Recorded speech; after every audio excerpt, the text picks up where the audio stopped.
ہے۔ خانہ کعبہ کا طواف کرتے ہوئے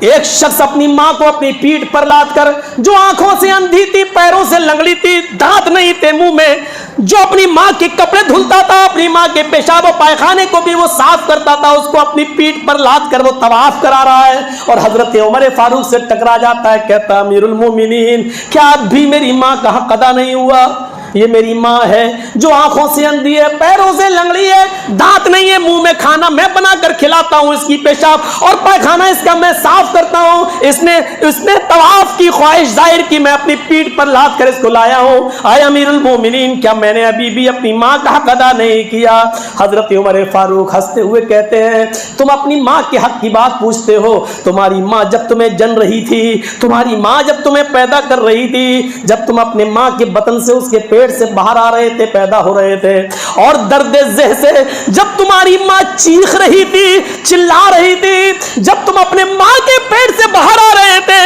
اور اس کے منہ سے جو پہلی آواز نکلی آہ، جس درد سے وہ تمہیں جن رہی تھی، پیدا کر رہی تھی، اس کے منہ سے جو پہلا لفظ، پہلی آہ نکلی، آہ، ابھی تو نے اپنی ماں کی اس پہلی آہ کا بھی حق ادا نہیں کیا، تو پوچھتا ہے کہ میں نے اپنی ماں کی پوری زندگی کا حق ادا کر دیا یا نہیں کیا؟ ابھی تو نے اپنی ماں کی اس پہلی آہ کا بھی حق ادا نہیں کیا۔ جس کا مرتبہ اتنا بلند ہو، اس کو تم شراب کے نشے میں کیسے ماں بہن کی گالیاں دے دیتے ہو، اور کیسے گوارا کر لیتے ہو اس کے سامنے اپنا شراب پیا ہوا تھوتڑا اور تھوپڑا اس کے سامنے لانے کے لیے، کیسے تمہارے ضمیر گوارا کر لیتے ہیں؟